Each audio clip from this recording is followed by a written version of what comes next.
Leftover natin sa Christmas, mga kasarap Sister Eats. Turkey po yan. So, yan yung ating gagawin. Tara, samahan nyo ako. Magandang tanghali, everybody. Ayan yung ating leftover na turkey. Gagawin natin yung siyang soup. Soup, turkey with vegetables. Lagyan natin siya ng nor. Ayan yung sabaw ng ating turkey na pinagkuluan ng mga buto-buto. Mga kasarap Sister Eats. Lagyan natin ng 2 nor kasi marami siyang sabaw. Ayan. So tara, maghiwa tayo ng gulay habang nagwi-wait tayo na magkulo-kulo yan. Ayan. Meron tayong patatas.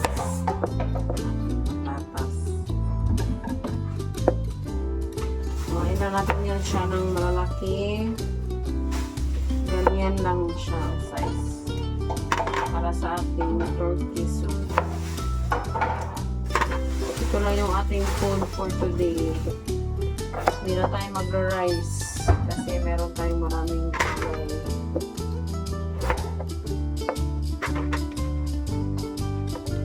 Mahilig talaga kami sa gulay dito sa bahay. Mga kasarap Sister Eats.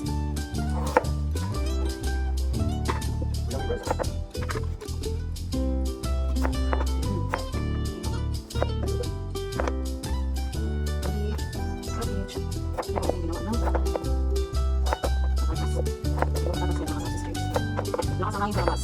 Sobra. Ayun na po. Kung ako naman, ganyan yung ating medyo lang yung sibis.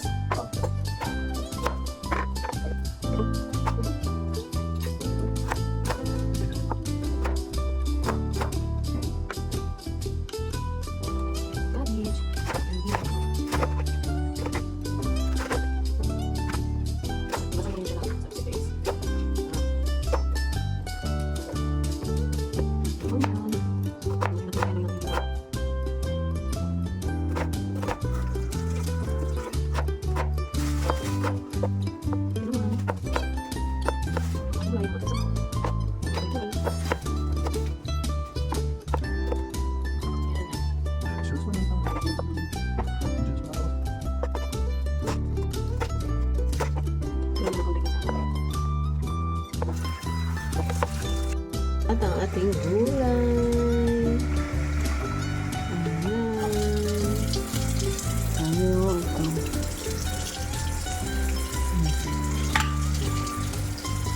Lagay na natin yung ating carrot tsaka yung ating patatas. Gulay. What is it?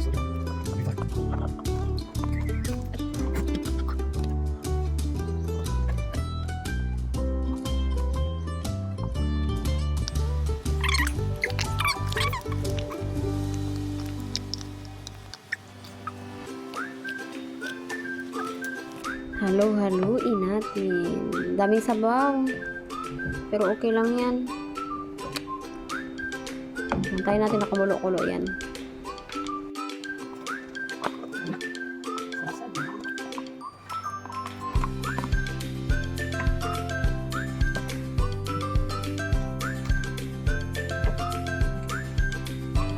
Lagay na natin yung ating turkey, mga kasarap Sister Eats. Ayan. Lutong-luto na yan kasi hirap pa yan nung Christmas. Lagay na natin. Yan, ilagay namin sa freezer para hindi siya masira. Saka ito ngayon, gagawin natin. February na. Diba? Ayun. Yan, ilagay na yung ating soup. Masarap. Yan yung ating sabaw, guys. Yan. Daming gulay. Daming mga paborito nating gulay. Diba? So, ayan. Luto na yung ating Soup turkey, mga kasarap Sister Eats.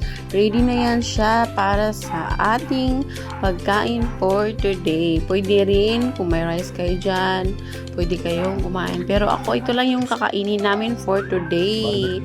At sana nagustuhan nyo ang aming video for today, mga kasarap Sister Eats. Please follow for more videos. God bless everyone. Yan lang for today, everyone. Bye-bye.